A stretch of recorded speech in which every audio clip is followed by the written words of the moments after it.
दोस्तों, अगर आप एक जॉब सीकर हैं, नौकरी के तलाश में हैं, विदेश में जाकर के काम करके सेटल होना चाहते हैं, अच्छा खासा पैसा इनकम करके अपने परिवार को फाइनेंशियली हेल्प करना चाहते हैं, तो इस वीडियो को आखिरी तक जरूर देखें।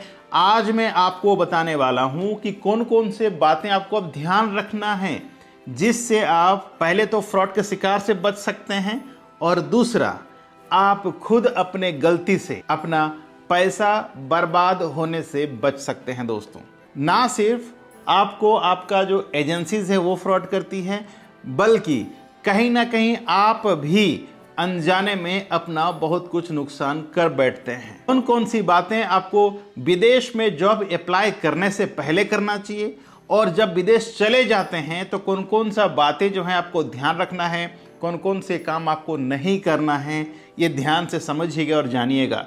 अगर इस वीडियो को आखिरी तक देखते हैं तो कहीं ना कहीं आपके लिए बहुत ही महत्वपूर्ण होने वाला है। अगर आज के इस वीडियो में आप आखिरी तक बने रहते हैं, आखिरी तक देखते हैं, तो कहीं ना कहीं आपको बहुत कुछ बातें जानने को और सीखने को मिलने वाला है।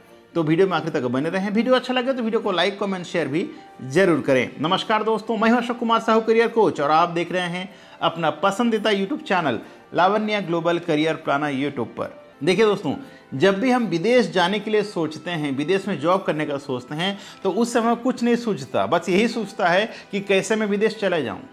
आप ये भी नहीं देखते कि आपका प्रोफाइल कौन सा कंट्री के लिए एलिजिबल है। बस यही सोचते हैं कि बस वीडियो देखा कोई यूट्यूब में, किसी यूट्यूबर का वीडियो देख लिया, बस मुझे ऑस्ट्रेलिया जाना है, मुझे कनाडा जाना है, मुझे अमेरिका जाना है, मुझे यूरोप जाना है, मुझे गल्फ जाना है, मुझे मालदीव जाना है, फलाना ढिमका, जो भी है, जो भी कंट्री आप सोच लेते हैं और किसी भी एजेंसी को आप आंख बंद करे विश्वास कर लेते हैं। विश्वास करना गलत बात नहीं है दोस्तों। विश्वास करने से पहले आपको ये देख लेना है कि आपका प्रोफाइल क्या सचमुच मैचिंग करता है जो वैकेंसीज अभी फिलहाल ओपनिंग में है। अगर हाँ, तभी जाके आपको नेक्स्ट स्टेप लेना चाहिए, अन्यथा कहीं ना कहीं आप अपना ही नुकसान कर बैठेंगे। तो अप्लाई करने से पहले भली भांति रिसर्च करें कौन सा कंट्री में आप जाना चाहते हैं और कौन सा कंट्री के लिए आपका प्रोफाइल एलिजिबल है। जैसे मैंने कई वीडियो में बताया है कि अगर आपका पासपोर्ट ECR है, ECNR है, आपका प्रोफाइल क्या है, सामने वाले का कौन सा रिक्वायरमेंट है, ये सब चीज़ के बारे में भली भांति जानें, फिर अप्लाई करें, तभी जाके आपको सही जगह मिल सकता है। दूसरा, आज जो मेरा मेन टॉपिक जो आपको बताने वाला हूँ वो ये है कि एक बार आप विदेश चले जाते हैं उसके बाद क्या होता है।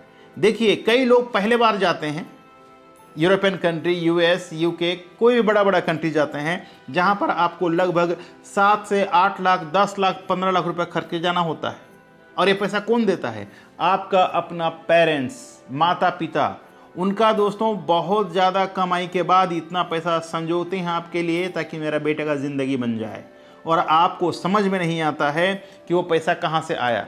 बस आप एजेंट्स को पैसा दे देते हैं, एजेंसी में पैसा दे देते हैं और आप निकल पड़ते हैं। वहाँ जाने के बाद होता क्या है, मैं रिसेंट का मैं जो एक्सपीरियंस लिया बता रहा हूँ, आपके साथ शेयर कर रहा हूँ। एक जॉब सीकर गया, जाने के बाद वो सिर्फ 3 दिन में कहता है कि मुझे वापस आना है।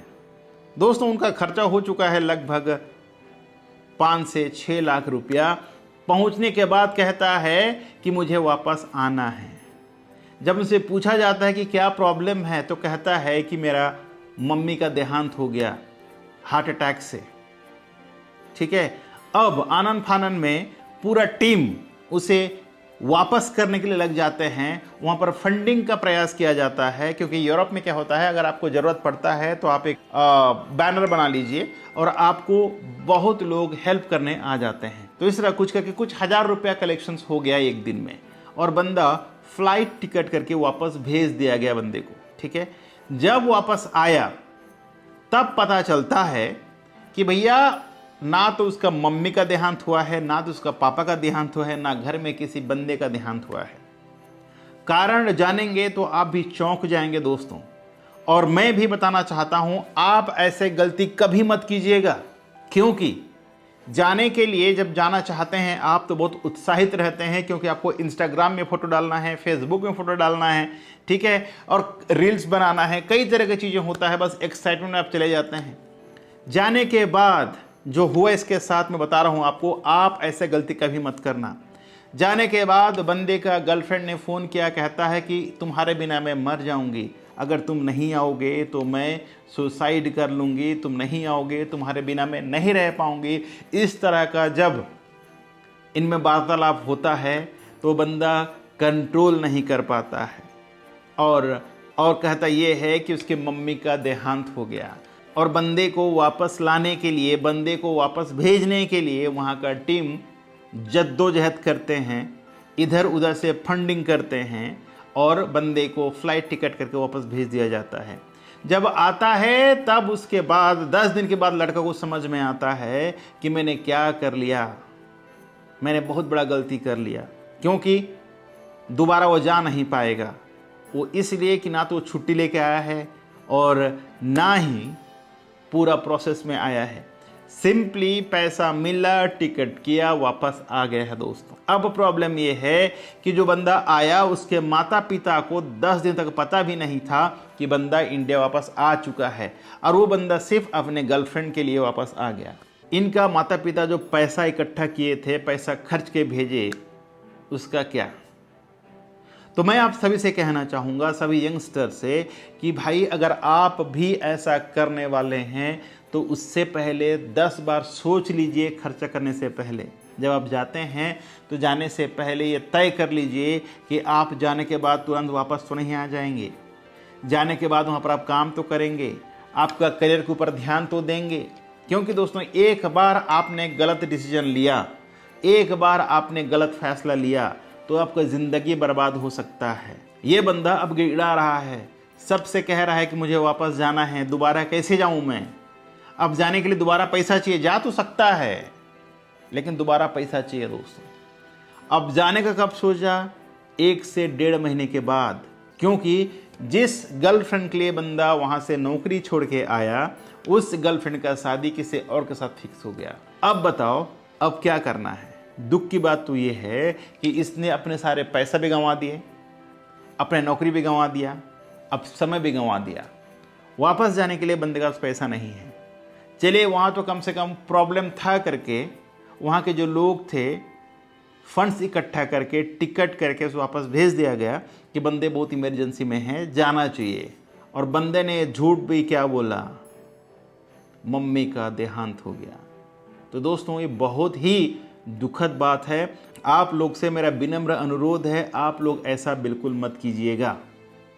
ये मेरा पर्सनल एक्सपीरियंस है तो मैंने सोचा आप लोगों के साथ में शेयर कर देता हूँ।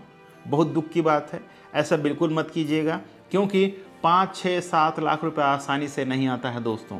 बहुत मुश्किल के बाद अपने माता पिता जो हैं वो देते हैं कि मेरा बच्चा का ज़िंदगी बन जाए। जब मुझे इस चीज़ का पूरा पता चला, जब उनके पेरेंट्स मैंने बातें किया, मुझे बहुत बुरा लगा और मैं चाह कर भी इसमें हेल्प नहीं कर सकता, क्योंकि ये छोटा मोटा अमाउंट नहीं है, छोटा मोटा रकम नहीं है। ठीक है, तो बस ये वीडियो बनाने का मकसद यही था कि आप लोग ऐसा गलती कभी मत करना दोस्तों। आपका करियर का सवाल है, कुछ भी डिसीजन लेने से पहले 100 बार सोचें कि आप क्या करने जा रहे हैं। जल्दीबाजी में लिया हुआ फैसला कभी कभी बहुत हानिकारक होता है।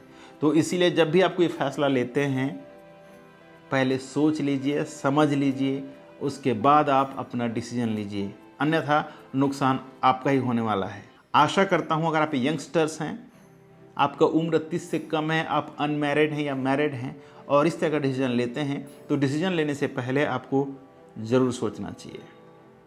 Thank you so much for watching.